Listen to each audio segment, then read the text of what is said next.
जय मकर संक्रांत। उत्तरायण पर्व निमित्त पर मैं दीपक पटेल,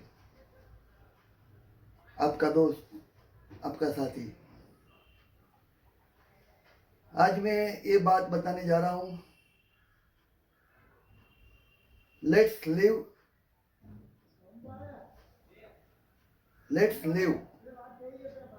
चलो जीविए।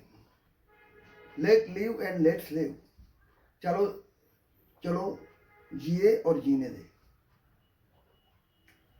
आज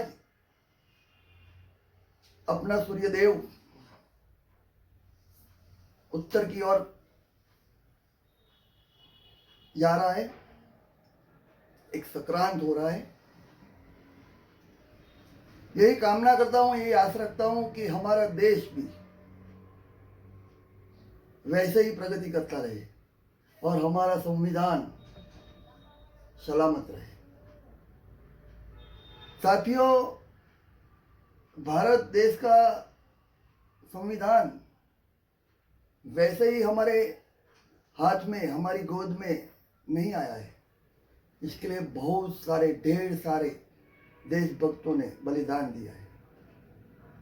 आज कुछ ऐसा दिख रहा है कि संविधान के छोटे छोटे विधान किसी को, कोई एक विचारधारा को कंटक समान दिखते हैं। हमारे गुजरात में भी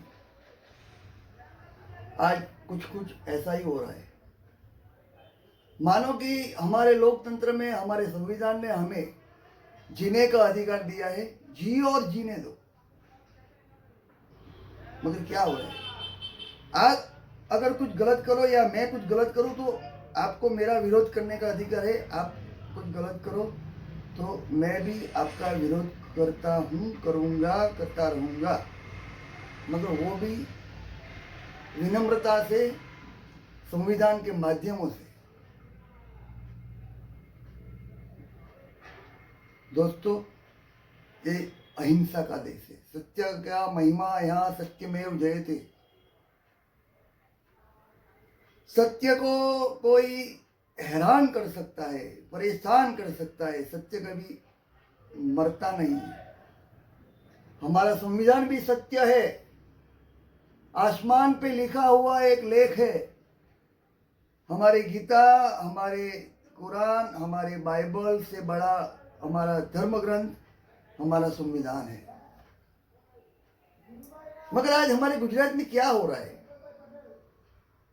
अगर आपको कोई विरोध करना है तो पहले आपको मंजूरी लेना पड़ेगा कि भाई मैं आपका विरोध करने जा रहा हूं। हमारे संविधान में, संविधान को कोई कानूनन रूप देना है तो महामहिम राष्ट्रपति का सिग्नेचर चाहिए। मानो कि मैं कोई विरोध करने आपके यहाँ आ रहा हूँ, आप हमारे सांसद हो, धारासभ्य हो, या हमारे कलेक्टर हो, पुलिस कमिश्नर हो, या कोई भी हमारे नगर सेवक हो, या हमारे जनप्रतिनिधि हो, आपकी कोई गलत या हमें जो पसंद ना हो, कि जो हमारे अधिकार पर तराप मारता हो, हमारे अधिकार को तोड़ मरोड़, काट बांट के तहस नहस करने आप जा रहे हो, ऐसा मुझे लगता है, तो मैं आपका विरोध कर सकता हूं। और विरोध करने से पहले मुझे आपकी परमिशन लेनी पड़ेगी। देखो, हमारे कानून में थोड़ा सा बदलाव लाया है। गुजरात विधानसभा में से माननीय विजय रूपाणी साहब, जो हमारे सीएम थे, आज हमारे भूपेंद्र भाई पटेल साहब सीएम हैं। हमारे गुजरात में 156 हमारे धारासभ्य हैं। उन लोगों ने एक ऐसा प्रावधान को एक कानूनी स्वरूप देने का कोशिश किया और महामहिम द्रौपदी जी ने उस पर अपना सम्मति दिया, साइन करके दे दिया, कानून बना दिया कि आपको कोई भी रैली निकालो, सम्मेलन करो, विरोध करने जाओ, आवेदन पत्र देने जाओ, या कहीं पर कोई भी सरकारी कचहरी में आप जाओ, अगर 4 से ज़्यादा आप हो तो सीधा आप पर एफआईआर पुलिस स्टेशन दर्ज कर सकती है। पहले ऐसा नहीं था।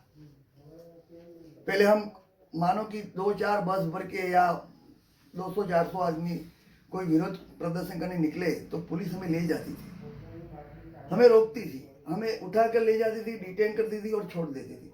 मगर अब सीधा उनके हाथ में हमारे ऊपर एफआईआर दाखिल करने का कानून आ गया है। मानो हम डरेंगे, अब जो विरोध करने जाएगा वो पहले डरेगा कि वही पुलिस हमको पकड़ के ले जाएगी, सीधा हमारे पे एफआईआर दाखिल कर देंगे, हमको कोर्ट में जाना पड़ेगा, जामीन लेना पड़ेगा, ये लोग क्या से क्या कर देंगे। ये थोड़ा सा गलत है। हाँ, वो हम अगर कोई गलत काम करे तो वो हमें पकड़ सकते, मगर हम हमारा विरोध भी नहीं कर सकते। ये लोकतंत्र है, बोलने का, सोचने का, विरोध करने का, जीने का, खाने का, पीने का, रहने का, मतदान देने का, ढेर सारे अधिकार हमें मिले हैं। अभी अभी सुप्रीम कोर्ट में भी ये थोड़ा सा कई लोग संविधान पे सवाल करते हैं। क्यों भाई? संविधान का ग्रंथ कोई एक व्यक्ति ने नहीं लिखा है, उसमें जो लिखा है वो बहुत सोच, बहुत बहुत गहन अभ्यास, सारे दुनिया के कॉन्स्टिट्यूशन को पढ़ के उसमें से सोच के कुछ ना कुछ हमारे लोकतंत्र में ये संविधान हमें थोड़े प्रोटेक्शन देता है। और जब तक आप मेरा विरोध नहीं करोगे तब तक मैं जिंदा कैसे रह पाऊंगा? सच्चाई मर जाएगी, दब जाएगी, दफन हो जाएगी। पत्रकार मित्र, अगर कोई 4-5 पत्रकार मित्र कहीं पर जाए, किसी से सवाल करे, सवाल जिस पर ठोका जा रहा है उसे लगे कि ये मेरे खिलाफ कोई साजिश करे, वो सीधा पुलिस को बुलाकर उनको अरेस्ट करवा सकेगा।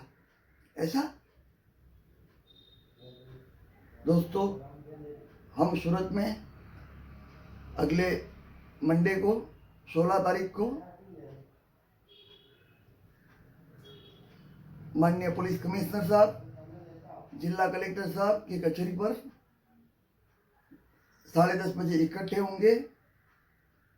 उन्हें ये हमारे ऊपर हमारे विरोध करने का अधिकार पर थोड़ा काट कुट करने का जो प्रयास किया है उसका हम संवैधानिक विरोध करेंगे। मैं प्रार्थना करता हूँ, मैं दीपक, आपका दोस्त, आप जरूर आना। Thank you.